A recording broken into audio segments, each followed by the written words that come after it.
Good morning, I'm Trevor Alt. And I'm Marcy Gonzalez. Here are the top 5 things you need to know this Wednesday. Number 1, history unfolding in Washington today. The House Judiciary Committee is holding its first public impeachment hearing today after receiving a report from Democrats accusing President Trump of abusing his power by soliciting foreign interference in the 2020 election. President Trump calls the investigation a hoax. Our live coverage of the hearing begins at 9:30 Eastern Time this morning.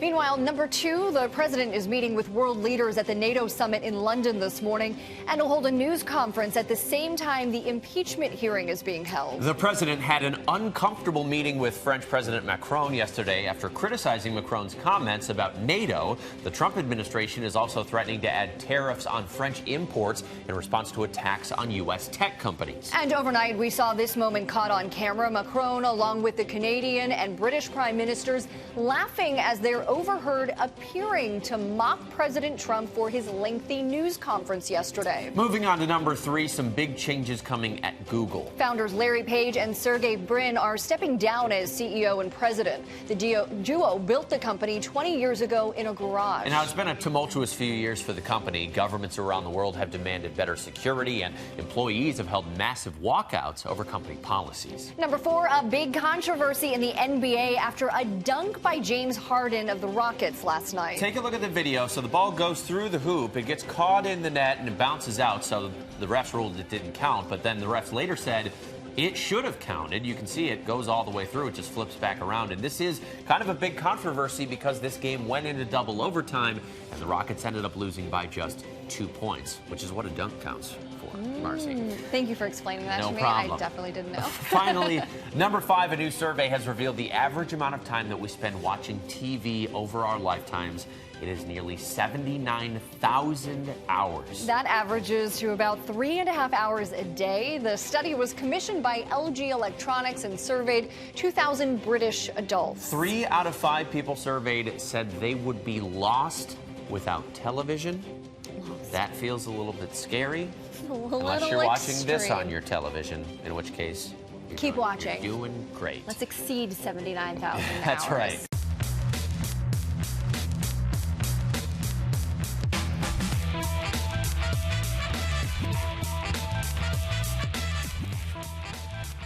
Good morning. Good morning. Thanks for joining us, everybody. It's Morning America. I'm Trevor Alt. I'm Marcy Gonzalez. We appreciate your time, as always. Let's start right with the big story. The next phase of the impeachment showdown shifting to the House Judiciary Committee with its first public hearing set for this morning. Well, Democrats have released a scathing impeachment report. They are accusing President Trump of abusing his power, of jeopardizing national security, and of obstructing justice. They say he placed his own interests over the country's interests, and the vice president and other top officials allegedly knew about it. Mona Kosar-Abdi joins us with the latest developments from Washington. Mona, good morning to you. Good morning to you, Marcy, and good morning to you as well, Trevor. Now, as Democrats move closer to an impeachment vote that's likely to happen before Christmas, House Intelligence Committee Chairman Adam Schiff says that his panel already has enough evidence to prove that the president abused the power of his office.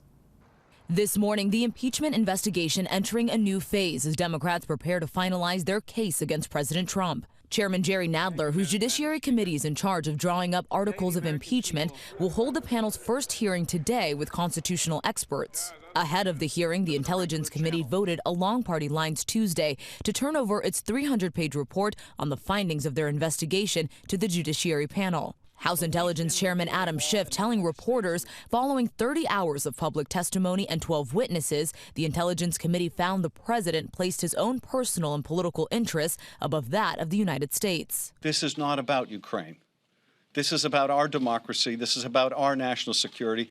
And in a surprising development, the report also implicated some of the closest members of the president's circle, including Vice President Mike Pence, Secretary of State Mike Pompeo, and Acting Chief of Staff Mick Mulvaney, of being complicit in the president's push to withhold military aid from Ukraine for political purposes. This is the result of a president who believes that he is beyond indictment, beyond impeachment, beyond any form of accountability, and indeed above the law. Republicans striking back with their own report dismissing the process as unfair to the president. The president, who is attending a NATO summit in London, says he's not concerned with today's hearing. Tomorrow, I don't think anybody's going to watch I'm not going to watch, but I'm going to be doing this. It's much more exciting.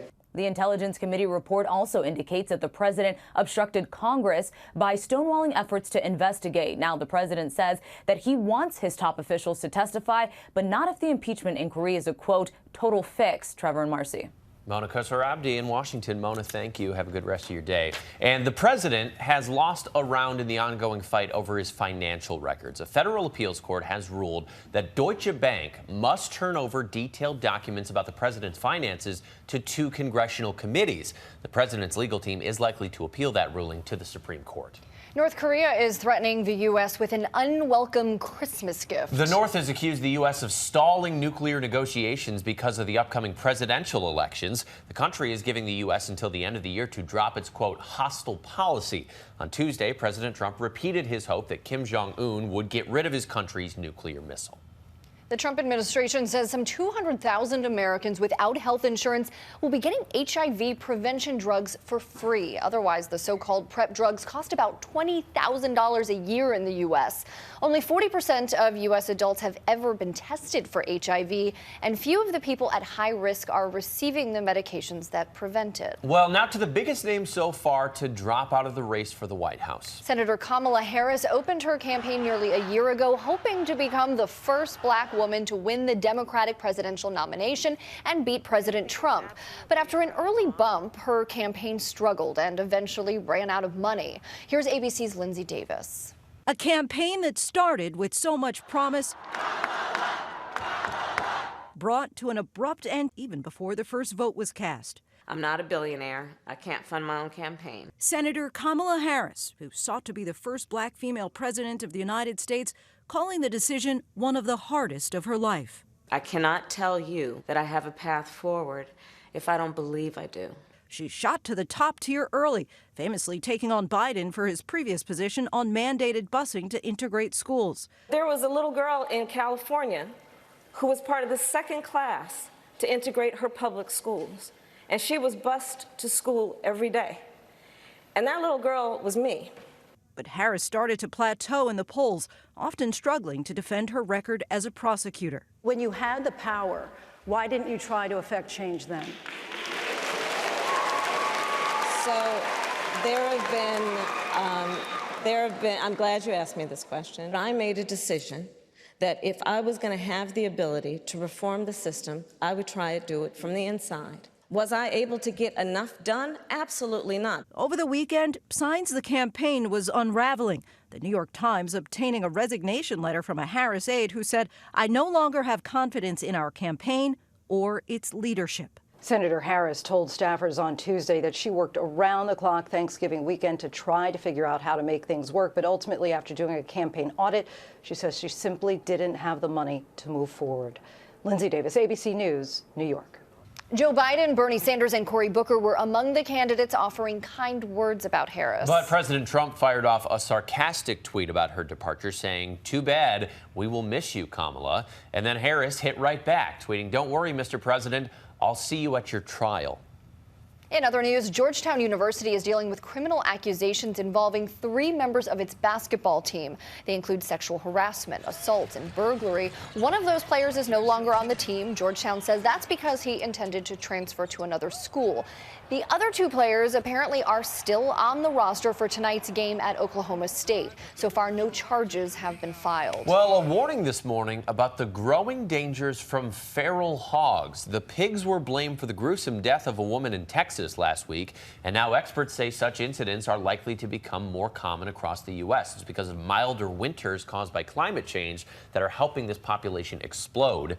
Wild pigs are destructive. They are extremely difficult to control. That is a couple of first responders in Florida working to rescue a young woman from her sinking car. After they brought her to safety, they learned the woman's dog was still inside that vehicle, so they went back into the water and they were able to pull Hendricks out as well. The woman was hospitalized, but Hendricks was not hurt. It is still unclear why that woman crashed into the water in the first place. A consumer alert now. There's a food recall in 31 states. Fuji Food Products is pulling ready-to-eat sushi, salads, and spring rolls from shelves over fears of listeria contamination. So far, no illnesses have been reported, though. Well, these products are sold in the Midwest and on the East Coast at Trader Joe's, 7-Eleven, Walgreens, and other locations, and anybody who's purchased those products should throw them away.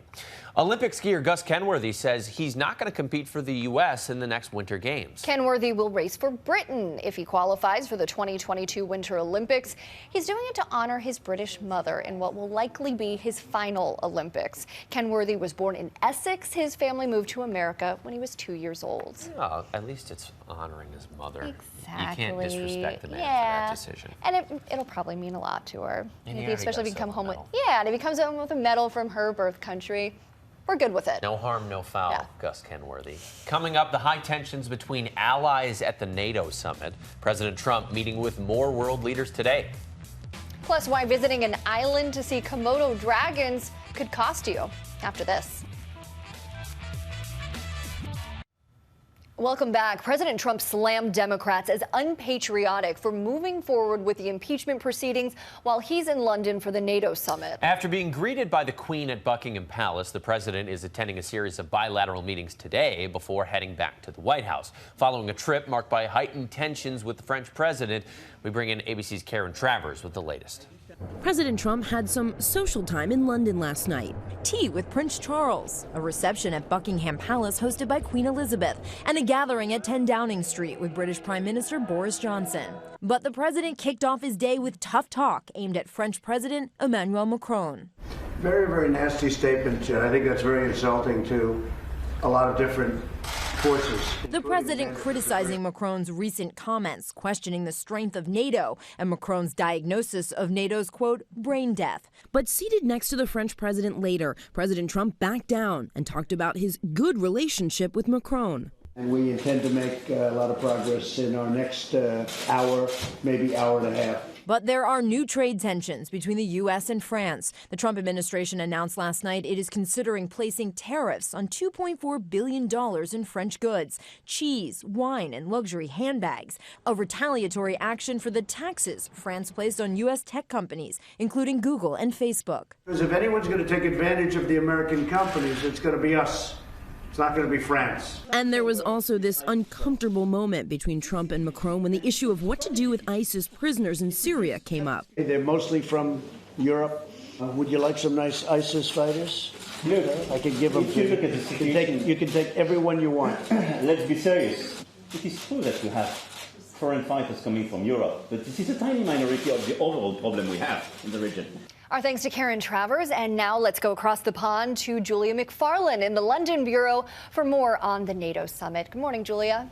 Morning, Marcy. Hey, so, we're in the middle of festive season, family reunions, you see all your distant relatives, you pose for a group photograph, you share a sumptuous banquet together, but all those niceties don't necessarily mask a lot of tensions. I am actually talking, of course, about NATO, but it really had this spirit of fractious family reunion. Here is how the summit was captured by a cartoonist in the papers today. NATO's 70th birthday party, but as you can see, lots of unhappy, grumpy faces sulking in all sorts of different corners. And it has been quite an interesting summit recently, the 29-strong member bloc. There are some really, really deep divisions in NATO at the moment and some really interesting changes. I just want to take you back to, remember in 2016, it seems like a long time ago, President Trump attacked NATO as obsolete. Well, President Trump has now emerged as NATO's chief defender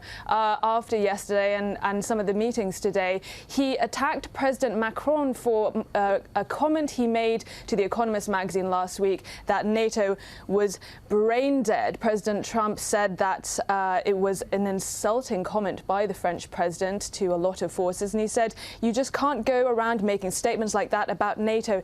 It's very disrespectful. But what did President Macron mean?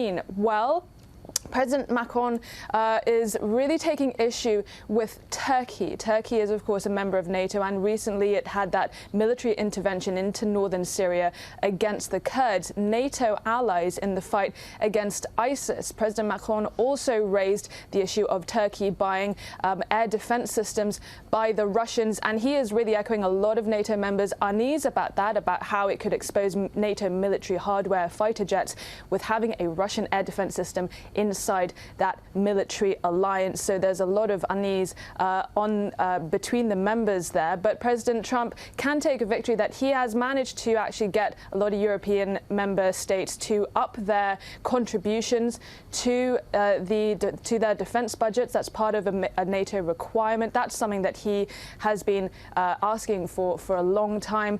But a lot of these tensions really came visually apparent in that banquet yesterday. And guys, I just want to show you a video that has been doing the rounds on the internet. World leaders, Canada's Justin Trudeau, France's Emmanuel Macron, Britain's Boris Johnson, and Princess Anne. They were all caught on a hot mic situation, and they were apparently talking about Donald Trump, making comments about why President Macron was late to the summit, and making reference apparently to President Trump's impromptu long press conferences.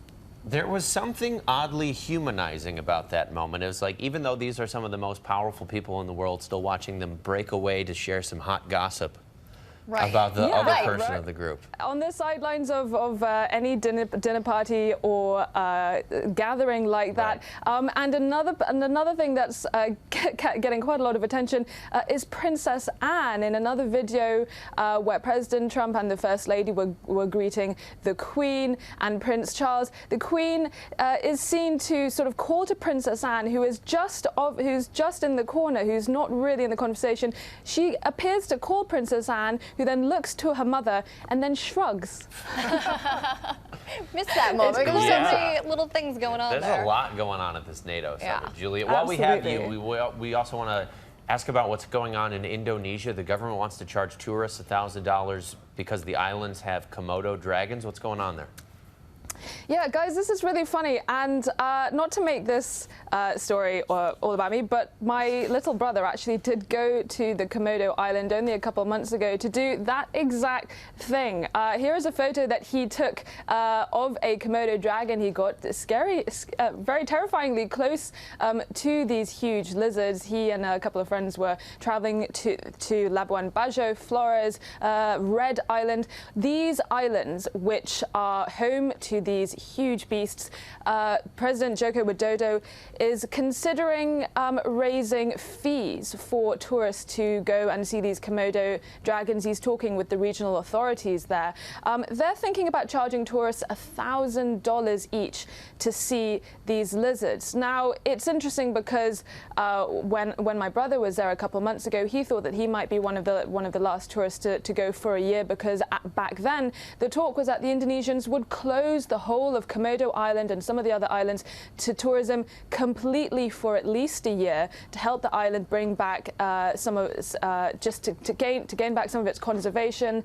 It's been very, very developed. There's tourism causing things like over littering, and it's causing a lot of problems for the ecosystem there. So this new development is they're thinking about charging a lot of money for tourists, which would impact a lot of people from seeing these things. But this is a very remote part of Indonesia, a very, very beautiful part of the country, but it has suffered from years of mismanagement and the local authorities not quite putting in the amount of investment for the footfall from the tourism that comes there.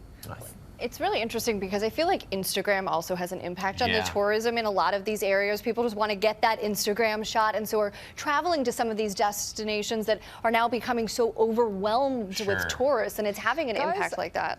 Marcy, that's completely right, and I had that myself when I went back to Indonesia this summer. I went to, there is a very famous temple where you can see one of the biggest volcanoes in Bali.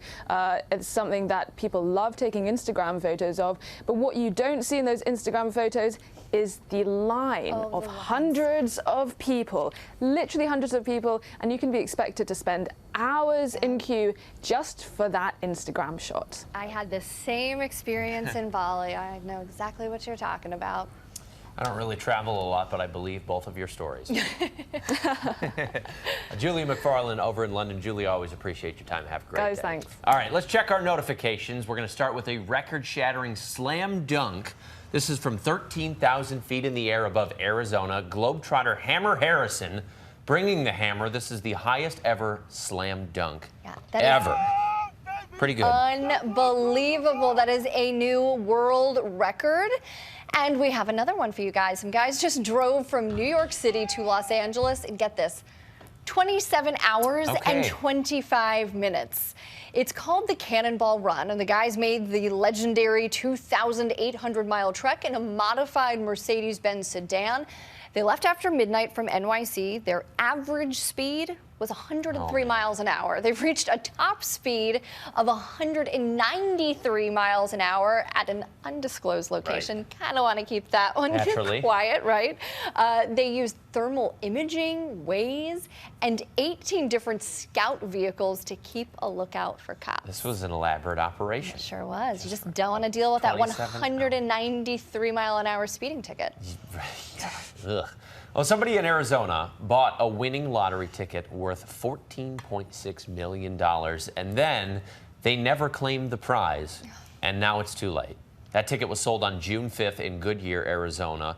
The lucky winner had until Monday to pick up the prize. They just never did, and this is the largest unclaimed lottery prize ever in Arizona. So now everybody's wondering, of course, what happens with the money. Well, in Arizona, 2 organizations for at-risk youth and one providing scholarship funds for Native American students will be receiving the funds, which is good. Yeah, absolutely. All right, well, next to a pretty startling revelation by Willie Nelson. This is a little bit shocking. The country music icon says he is giving up smoking pot.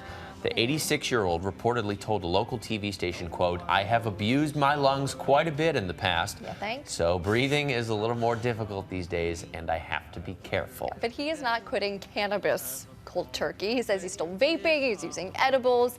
I mean, he has, after all, launched his own cannabis brand, and he co-chairs a national advisory board on reforming marijuana laws. So the issue is just the smoke here. That's the active smoking. A section of it. Right. Yeah. But the marijuana is still all about it. Yeah, I mean, the guy is a legendary country music artist, but he's probably known more for his love of marijuana at this point. I feel like I knew Willie Nelson loves marijuana before I knew any of his music. So maybe not too much of a change for him there. Well, just in time for the holiday season comes a new study that finds Christmas presents are actually better received if you wrap them poorly. Researchers found the better the gift wrapping, the higher the expectations for the gift. But a shoddy gift wrapping job lowered expectations, and people actually liked the gift more. Well, this study also found that bitter feelings over nicely wrapped gifts were likely worse when they came from a loved one rather than an acquaintance. So if it's somebody that you care about, do them a solid and really mail in the wrap job. Throw some newspaper around it. And, just keep it in the box that it was shipped in. Throw it at them. And just duct tape over the top, and they'll love it. It's science. Yes, it's proven. Yep, can't argue with that. Well, this all brings us to our question of the day. We're wondering, what is your gift wrapping style? I've seen a lot of them over the years. Are you meticulous? People are constantly giving you gifts. I've watched from afar, wanting the gifts. Are you meticulous? Are you sloppy? Do you take it to the mall, right to the people? Do you have the mall people wrap it for you? We want to see how you're wrapping them. So in the comments, or tweet us a photo of your work, and maybe it's great, maybe it's not. Maybe you got a really terribly wrapped that could also and be, you and you want to shame somebody. Yeah, we're all about public shaming. There's a big, wide range. There's a wide berth of what gifts can look like, and we want to see all of them. Bring it on. Help us out. We're going to turn now to the carbon monoxide scare for a Hollywood actress and her family. Anna Faris was celebrating Thanksgiving at a rental home when everyone in the house started feeling sick. So 2 members of the family went to the hospital, and that may have saved all of their lives. Anna Faris, the star of this scary movie franchise, had a real-life scare over Thanksgiving. The actress says she rented a house with 12 members of her family in Lake Tahoe, tweeting through the typical family drama. But soon, they all started feeling sick. 2 of the family members left dinner and went to the hospital, where they were diagnosed with carbon monoxide poisoning. They assumed that it was altitude sickness. 2 people went ahead and went to the hospital on their own. Hospital staff immediately identified that it was carbon monoxide poisoning. We need a medic unit to respond. We have 12 patients. Everyone survived, but the levels of carbon monoxide in Ferris's rental home were 6 times the maximum recommended level. The home did not have CO detectors. Carbon monoxide is colorless and odorless. It can kill in minutes by depriving the bloodstream of oxygen. Symptoms can be similar to altitude sickness. Nearly 500 people die in the U.S. each year because of exposure to the toxic gas. As many as 20,000 people visit emergency rooms. It's really important, regardless of whether you're home or whether you're traveling, that you always have that situational awareness, because, you know, if a piece of equipment starts malfunctioning in the middle of the night and the levels are high enough, you're just not going to wake up. The actress tweeting this picture showing the Thanksgiving table set with half-eaten plates, writing, "It's a stupidly dramatic story, but I'm feeling very fortunate." 4 family members ended up being hospitalized. It's still unclear if Ferris was among them. Authorities say when traveling, consider bringing your own CO detector. Pretty scary. Which I wouldn't think to do, to bring your own CO detector. But that's a great idea, because in these rental places, you just apparently never know. It can't hurt. Yeah. Another thing to add to the list. So coming up, we're going to tell you what to watch out for aside from the big impeachment hearing. Plus, we all remember this moment that captured the nation. The young man forgiving his brother's killer. Well, now he's being honored. We'll have more on that after this. Here's what to watch out for today. The Judiciary Committee's first impeachment hearing will get underway just a day after the Intelligence Committee's draft impeachment report was released, stating President Trump abused his power. Stay with ABC News for live coverage, streaming at 9:30 Eastern ahead of the 10 o'clock hearing. Meanwhile, in London, President Trump will hold a series of meetings with leaders from Germany, Great Britain, Italy, and Denmark before holding a news conference at 10:30 Eastern. We'll be watching that during our coverage of the impeachment hearing. SpaceX is scheduled to launch its Falcon 9 rocket on a mission to resupply the International Space Station, bringing new equipment and materials for scientific investigations. And the Capitol Christmas tree will be lit by Speaker Nancy Pelosi in a ceremony sponsored by the New Mexico congressional delegation. The tree will be decorated with thousands of handcrafted ornaments from the people of New Mexico. Plus, don't forget to tune in to the debrief for an update on all of our top stories, and the briefing room for a breakdown of the latest headlines in politics. And finally, in Texas, the younger brother of a man killed by a police officer in his own apartment has been given an award after forgiving his brother's killer. Botham Jean was shot by off-duty Dallas police officer Amber Geiger last year. She says she mistakenly entered his apartment believing it was her own. Well, 18-year-old Brant Jean stunned the nation when he asked the judge if he could hug Amber Geiger. Well, he was honored Tuesday for his empathy and forgiveness. I am grateful for this award. For the same reason I was grateful for the opportunity to embrace her. Ms. Geiger needed to be forgiven, and I needed to be free from the burden of unforgiveness. Well, this shooting fueled protests in Dallas and across the country. Geiger was convicted and sentenced to 10 years in prison for Jean's murder. She may appeal that conviction. Well, it's nice to see, honoring Yeah, him. It was such an incredible moment that really had people talking. I mean, there were some people who were not totally supportive of his forgiveness because it was such a bold move. And honestly, kind of understandable if you're family of someone who has been murdered. But yeah, I remember that specific day we were just waiting on the decision. Right. Because it was the sentencing. And then that moment happened and kind of everybody just stopped in the newsroom to see what we had just seen with Brant Jean and that kindness there in that hug. So definitely very powerful and a wise kid for being 18. Beyond his years, absolutely. Kudos to him. Thanks, everybody, for watching. We hope you have a great Wednesday. Another very busy day in Washington. We've got you covered all day. ABC News Live and ABC on TV. Have a good one. Take care.